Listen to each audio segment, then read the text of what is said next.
అందరికీ నమస్తే అండి. మన అసెంబ్లీ వర్షాకాల సమావేశాలు ఈరోజు మొదలయ్యాయి. ఈ రోజు నుంచి 4 రోజుల పాటు జరగబోతున్నాయి. మొత్తం 10 అంశాల మీద చర్చ ఉంటుంది. 7 బిల్లులు ప్రవేశపెట్టే అవకాశం ఉంది. సో దీనిలో అందరూ ఊహించినట్టుగానే అసెంబ్లీ సమావేశాలు మొదలైన తొలి రోజే శాసనసభకు అయితే వైసీపీ రాలేదు, కానీ శాసన మండలికి వైసీపీ సంఖ్యాబలం ఎక్కువ ఉంది కాబట్టి బొత్స సత్యనారాయణ గారి నేతృత్వంలో వైసీపీ ఎమ్మెల్సీలు అందరూ కూడా శాసన మండలికి వచ్చారు. ఇక్కడ మెగా డిఎస్సి మీద ఒక చర్చ జరిగింది. ఒక విపరీతమైన చర్చ జరిగింది. చాలాసేపు జరిగింది. పరస్పర వాగ్వాదాలు జరిగాయి. సభను కాసేపు వాయిదా వేశారు. మళ్ళీ పునఃప్రారంభమైంది. సో ఓవరాల్గా లోకేష్ గారు అయితే క్లారిటీ ఇచ్చారు. సో ఈ చర్చ సందర్భంగా వైసీపీ తరపున బొత్స సత్యనారాయణ గారే మొత్తం బాధ్యత తీసుకొని ఎక్కువగా మాట్లాడారు. ప్రభుత్వం తరపున నారా లోకేష్ గారు సమాధానం ఇచ్చారు. అండ్ అచ్చెన్నాయుడు గారు కొంత వైసీపీ కౌంటర్లు ఇచ్చారనమాట. సో లోకేష్ గారు ఏం చెప్పారంటే, డిఎస్సిని చాలా బాధ్యతగా తీసుకొని నిర్వర్తించాము.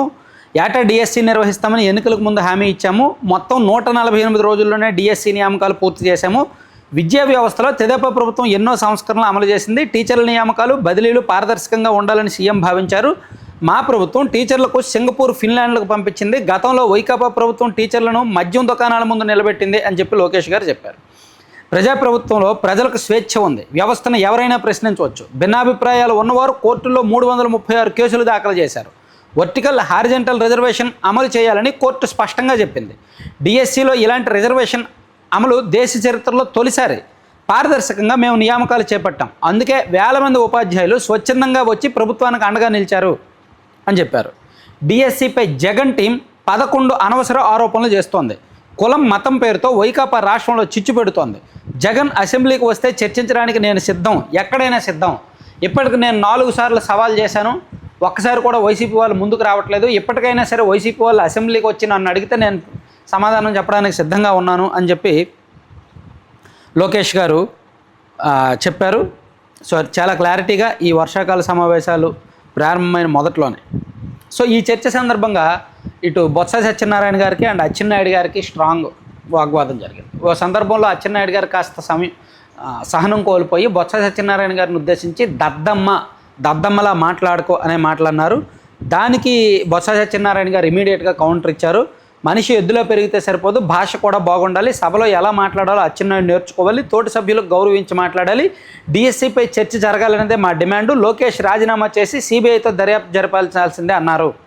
సో ఇట్లా ఈ లోకేష్ గారు రాజీనామా చేయాలనే డిమాండ్ వైసీపీలో కూడా వీళ్ళు పట్టుకున్నారు. నిజానికి ఎందుకు రాజీనామా చేయాలి అనేదానికి సమాధానం లేదు. అసలు ఎందుకు రాజీనామా చేయాలి? ఇప్పుడు కేంద్ర మంత్రి ధర్మేంద్ర ప్రధాన్ గారు ఎందుకు రాజీనామా చేశారు? సిబిఐ ప్రూవ్ చేసింది నీట్ పేపర్ లీకేజ్ అయిందే అని. ఎన్టీఏ నీట్ ఎగ్జామ్ క్యాన్సిల్ చేసింది, మళ్ళీ ఎగ్జామ్ పెట్టింది. దేశవ్యాప్తంగా విద్యార్థులు రోడ్డు ఎక్కారు. ఇక్కడ ఏమీ సిబిఐ ఎంక్వైరీ జరగలేదు, సిఐడి ఎంక్వైరీ జరగలేదు, అండ్ ఆధారాలు ఏమీ బయటకు రాలేదు కదా. అండ్ కోర్టులు ఏమీ దీన్ని జరిగినట్టుగా చెప్పలేదు. అండ్ డిఎస్సి ఎగ్జామ్ ఏమీ రద్దు చేసి మళ్ళీ డిఎస్సి నిర్వహించలేదు. సో ఒకవేళ ఇది లీగల్గా ప్రూవ్ అయితే హైకోర్టు ఈ డిఎస్సిని తప్పుపట్టి మళ్ళీ డిఎస్సి నిర్వహించండి అని చెప్తే అప్పుడు లోకేష్ గారు రాజీనామా చేయాలి. అది కరెక్ట్. ఏమీ లేకుండా మేము బురద జల్లుతాము, మీరు రాజీనామా చేసేయండి, మేము ఆరోపణలు చేస్తాం, మీరు రాజీనామా చేసేయండి అంటే ఆరోపణలకే రాజీనామాలు చేస్తే ఈ దేశంలో ఏ రాజకీయ నాయకుడు పదవిలోకి వెళ్ళరు. అది. సో ఈరోజు సీఎం గారు కూడా అసెంబ్లీ లాబీల్లో గ్రూప్ 1 గురించి మాట్లాడారు. యాక్చువల్లీ గ్రూప్ 1లో వైసీపీ హయాంలో జరిగిన గ్రూప్ 1 నియామకాల మీద అసెంబ్లీలో ఎల్లుండి కానీ ఆ నెక్స్ట్ డే కానీ చర్చించబోతున్నారు.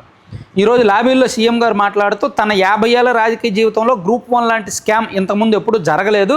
సో ఎల్లుండి అన్ని వాస్తవాలను అసెంబ్లీలో పెడతాము అని చెప్పారు. గొడ్డలి పార్టీ స్వార్థానికి ఎందరో నిరుద్యోగులు బలయ్యారు.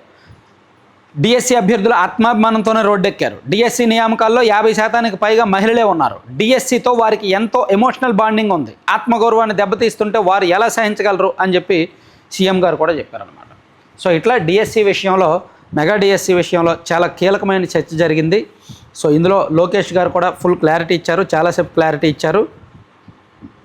అలాగే మరోసారి ప్రతి ఏటా కూడా డిఎస్సి నిర్వహిస్తామని చెప్పి లోకేష్ గారు ఈ చర్చ సందర్భంగా చెప్పారు.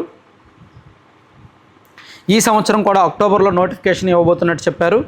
అలాగే మెగా డిఎస్సిపై ఉన్న నిజాలు ఒక సమాచారం పుస్తక రూపంలో తీసుకొస్తాము, అవన్నీ కూడా సభ్యులకు ఇస్తాము అని కూడా లోకేష్ గారు చెప్పారనమాట. సో 2019 నుంచి 24 వరకు ఒక్క ఉద్యోగ నియామకం కూడా చేపట్టలేదు. వైసీపీ హయాంలో 12 లక్షల మంది పిల్లలు ప్రభుత్వ పాఠశాల నుంచి ప్రైవేట్ పాఠశాలకు వెళ్ళిపోయారు. కూటమి ప్రభుత్వం టీచర్లను ట్రైనింగ్ కోసం సింగపూర్, ఫిన్లాండ్ పంపించింది. ఇలా ఇవన్నీ కూడా లోకేష్ గారు చెప్పుకొచ్చారు. Thank you.